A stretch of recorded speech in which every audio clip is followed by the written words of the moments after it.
भजन संहिता 92 के 12वें पद में, और लिखा है, धर्मी लोग खजूर की नाई फूले फलेंगे और लबानोन के देवदार की नाई बढ़ते रहेंगे।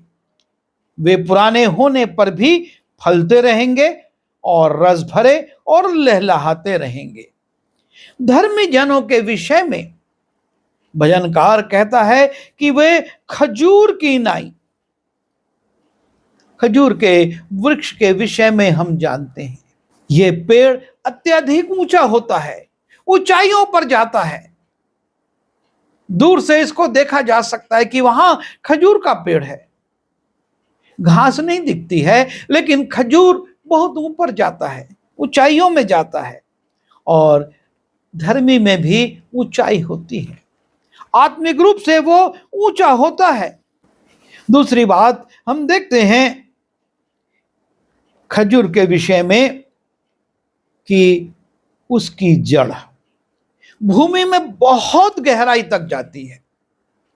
उसकी जड़ ऊपर ऊपर नहीं रहती, और इसलिए आंधी तूफान आते हैं लेकिन खजूर का पेड़ नहीं गिरता। और प्रतिकूल परिस्थितियों में भी, विपरीत परिस्थितियों में, जहां पर बहुत गर्मी पड़ती है, वहां पर भी उसकी जड़ जमीन में गहराई में जाकर जल का अवशोषण करती है, जल को खींचती है। यह है धर्मी जन की विशेषता। वो आत्मिक गहराइयों में जाता है और परमेश्वर के वचन को पढ़ता और सीखता, और उसके द्वारा वो आत्मिक रूप से ऊंचाइयों पर जाता है। जैसा कि हमने भजन संहिता 92 उसके 14वें पद में देखा कि वो रस भरे फलों से लदा रहता है। बहुत प्रतिकूल परिस्थितियां होती हैं, बहुत शुष्क वातावरण होता है, लेकिन उसमें खजूर का पेड़ रसदार फल देता है।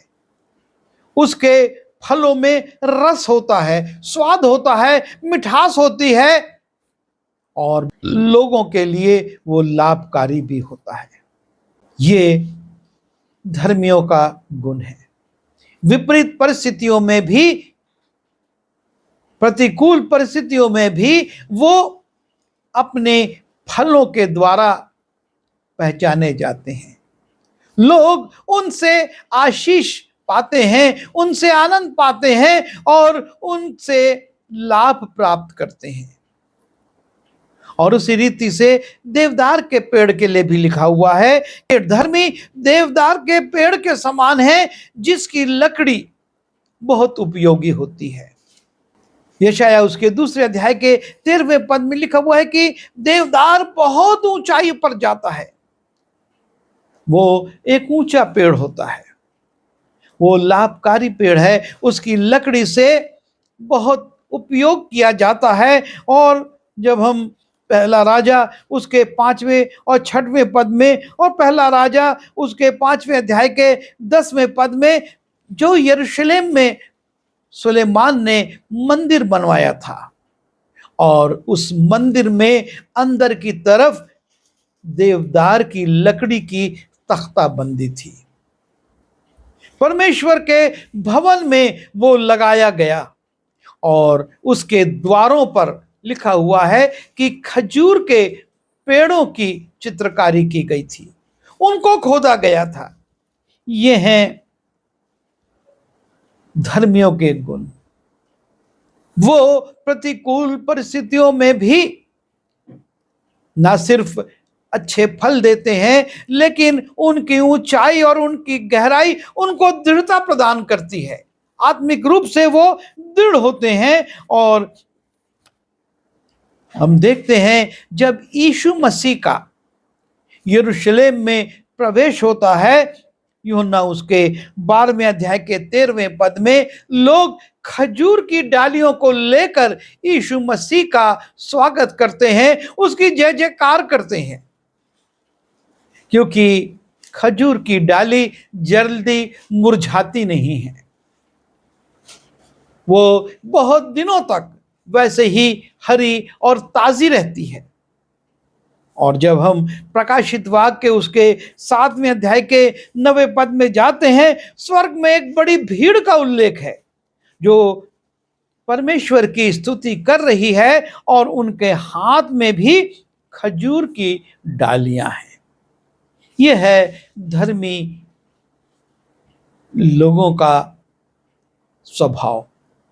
यह है धर्मी लोगों के विषय में कि किस प्रकार से वो स्वर्ग में भी पाए जाएंगे। वो प्रभु यीशु मसीह के आगे उसकी स्तुति करते हुए जाएंगे, क्योंकि दुष्ट तो यीशु मसीह की निंदा कर रहे थे, उसके लिए कह रहे थे कि देख ये लोग क्या चिल्ला रहे हैं, पर धर्मी उसकी जय जयकार करते हैं और उसका प्रतिफल भी पाते हैं। जब हम देवदार के विषय में देखते हैं, वो परमेश्वर की महिमा को बताता है।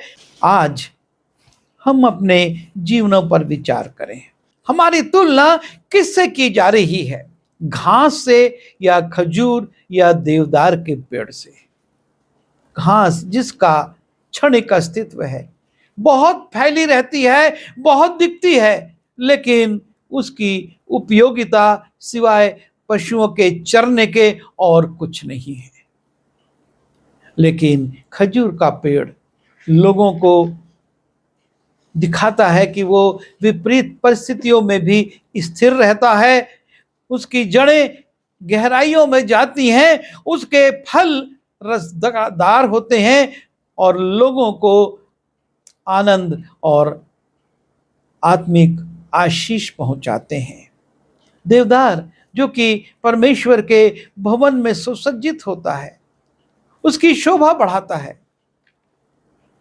हम आज क्या हैं? हमारी तुलना आज किससे हो रही है? भजनकार साफ कहता है, दुष्ट घास के समान होते हैं, लेकिन जो धर्मी हैं वो खजूर और देवदार के समान।